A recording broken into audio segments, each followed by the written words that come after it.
नमस्कार मंडळी, आम्ही दोघी जावा या चॅनलमध्ये तुमचं सर्वांचं खूप खूप मनापासून स्वागत आहे. मैत्रिणींनो, आज म्हटलं छोले भटुऱ्याची रेसिपी तुमच्याबरोबर शेअर करावी. छोले भटुऱ्याचा बेत ना रात्रीचाच केलाय आणि छोले सकाळीच भिजत घातलेत आणि आता दुपारच्या वेळेस ना हे आपण भटुऱ्यासाठी पीठ मळून ठेवणार आहोत.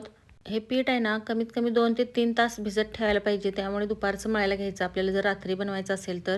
भटुऱ्याचं पीठ मळण्यासाठी नाही ते मी मैदा घेतलाय. अर्धा किलो मैदा आहे. अर्धा चमचा साखर घातली आहे. चवीनुसार मीठ घालायचं आहे. खायचा सोडा 1 पाव चमचा घालायचा आहे. 1-2 चमचे तेल घातले आणि दही घालायचं आहे. पहा, अर्धा किलो मैद्यासाठी 100 ते 150 ग्रॅम होईल इतकं दही घातलंय.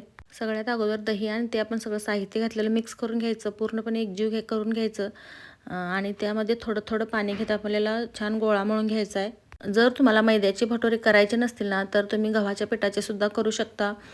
गव्हाच्या पिठाचे सुद्धा छान होतात. त्याच्यामध्ये फक्त गव्हाचं पीठ आणि थोडासा मैदा घालावा लागतो. 1-2-4 चमचे मैदा आणि 2 चमचे रवा घालायचा आणि याचप्रमाणे ते सुद्धा मळायचं. हॉटेलमध्ये किंवा धाब्यावरती जाऊन हे छोले भटुरे खाण्यापेक्षा ना एकदा अशा प्रकारे घरी करून पहा आणि तुम्हाला टेस्ट समजेल किती छान लागते. म्हणजे तुम्हाला हॉटेलमध्ये किंवा धाब्यावरती जायची अजिबात गरज वाटणार नाही. आपण नेहमीच असे घरी बनवूया आणि खाऊया असं म्हणाल. आता मी तुम्हाला मैद्याची करून दाखवली आहेत. परतच्या वेळेला गव्हाच्या पिठाची नक्की करून दाखवेन. पीठ मळताना ना मी कशी कणिक आपटून मळली ना तशीच मळायची. म्हणजे थोडं थोडं पाणी घेऊन त्याला अगदी मऊसूत अशी कणिक चांगली मळायची आहे. कणिक जास्त पण घट्ट मळायची नाही, जास्त पण पातळ करायची नाही. मीडियम मध्ये कणिक मळून घ्यायची आहे. आणि हे छोले पहा, मोठ्या साईजचे छोले आहेत. सकाळीच भिजत घातले होते आणि आता हे मी छोले उकडत टाकते. त्याच्यामध्ये स्वच्छ धुवून घ्यायचे, कुकरमध्ये टाकायचे. त्याच्यामध्ये थोडासा खडा मसाला टाकायचा. कापडामध्ये बांधून टाकला तरी सुद्धा चालतो. म्हणजे तो आपल्याला नंतर छोल्यामधनं वेगळा करायला सोपं पडतं. आता मी तसाच टाकलाय. मला ते इथून बाहेर काढावं लागेल. कुकरच्या शिट्ट्या होईपर्यंत कांदा बारीक करायला घेतला. म्हणजे कांदा मोठा मोठा चिरून तो त्याची पेस्ट करून घ्यायची आपल्याला. छान अगदी मुलायम पेस्ट करून घ्यायची कांद्याची. 4 कांदे आणि 4 टमॅटो घेतलेत मी.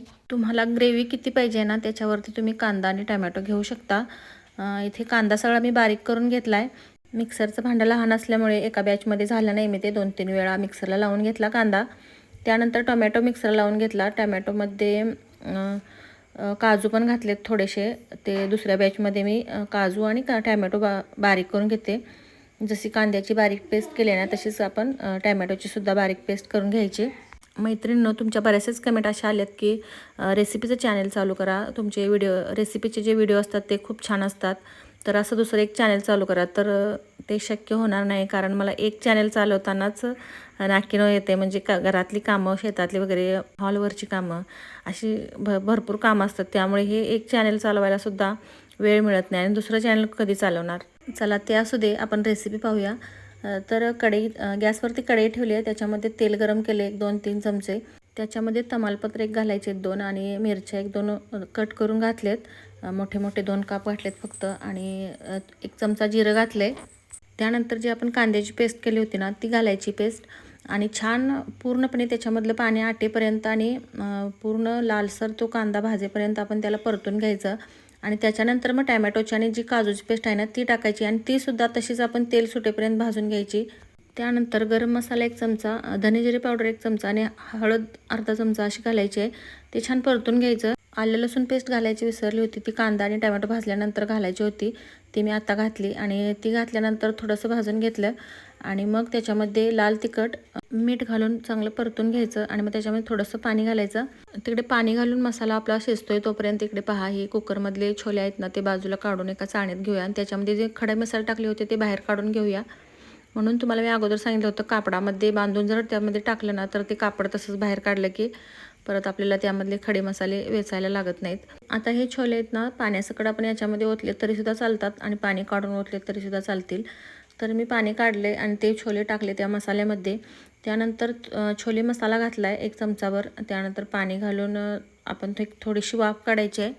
गरजेनुसार पाणी घाला. म्हणजे तुम्हाला किती ग्रेव्ही पातळ किंवा घट्ट हवी आहे ना त्याप्रमाणे तुम्ही पाणी घालू शकता. आता भाजीला वाफ काढल्यानंतर झालं नाही तर आपण याला छानपैकी एक ट्विस्ट देणार आहोत.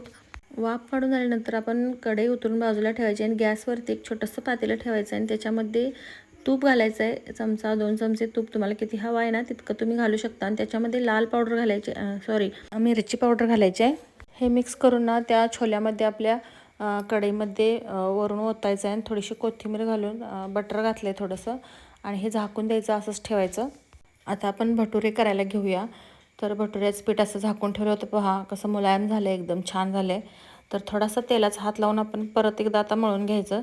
मगाशी जसं आपटून पीठ मळलं होतं ना, त्याच प्रकारे आता थोडंसं आपटून पीठ मळून घ्यायचं, म्हणजे पूर्ण त्याचा गोळा अगदी छान असा मुलायम तो भिजला आहे ना, त्यामुळे मुलायम झाला आहेच. पण आपण अजून थोडासा हाताने कुस्करून त्याला पीठ चांगलं मळून मुलायम करून घ्यायचं आणि गोळे मात्र एकसारखे करून घ्यायचे. अजिबात त्याच्यामध्ये म्हणजे असे रेषा धागे वगैरे असे सोडायचे नाहीत. एकसारखा गोल गुळगुळीत असा गोळा करून घ्यायचा आणि पोळपाटला थोडंसं तेल लावून घ्यायचं लाटण्याला आणि पोळपाटला जास्ती नाही लावावं लागत. आणि गोळा असं छानपैकी पहा हाताने थोडासा मी पसरून घेतला आहे आणि थोडंसं अलगद हाताने आपण लाटायचं आहे. जास्ती असं एकदम दाबून लाटणं नाही, फिरवायचं. अलगदच म्हणजे असं जाडसर असं पान लाटायचं आहे, जास्ती पण पातळ नाही करायचं. त्यामुळे काय होतं, वरून खुसखुशीत होतात आणि आतून आपले भटुरे आहेत ना सॉफ्ट होतात. आपल्याला आतून सॉफ्ट आणि वरून कुरकुरीत करायचे आहेत. तर हे पहा अशा पद्धतीने तेलामध्ये तळून घ्यायचे दोन्ही बाजूने आणि त्याला तळताना त्याच्यावरती तेल सोडायचं आहे चमच्याने.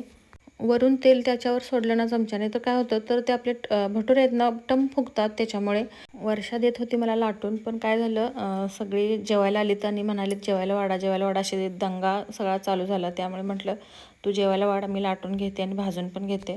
2-2 सगळ्यांच्या ताटामध्ये वाढापुरते वर्षाने मला लाटून दिली आणि मग ती उठली.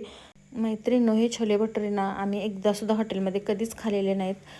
पण आमच्या पुरुषांनी खाल्लेत. ते खाल्ल्यानंतर सांगत होते की हॉटेलात मिळतात त्याच्यापेक्षा कितीतरी पटीने चवीला खूप छान झालेत असे सांगत होते. आणि म्हणत होते की आता हॉटेलमध्ये जायची काहीच गरज नाही, आता हॉटेलच आमच्या घरात आले.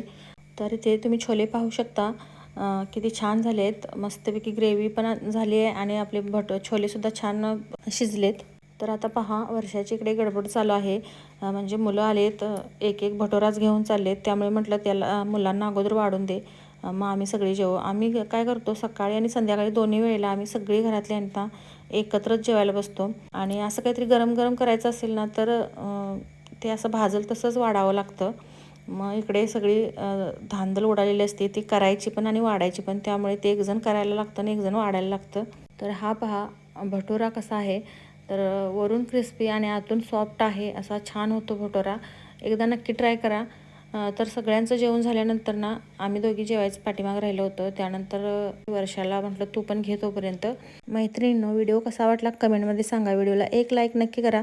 चॅनलवरती नवीन असेल तर चॅनलला सबस्क्राईब करायला विसरू नका. परत भेटूया अशाच एका नवीन व्हिडिओसोबत. तोपर्यंत धन्यवाद.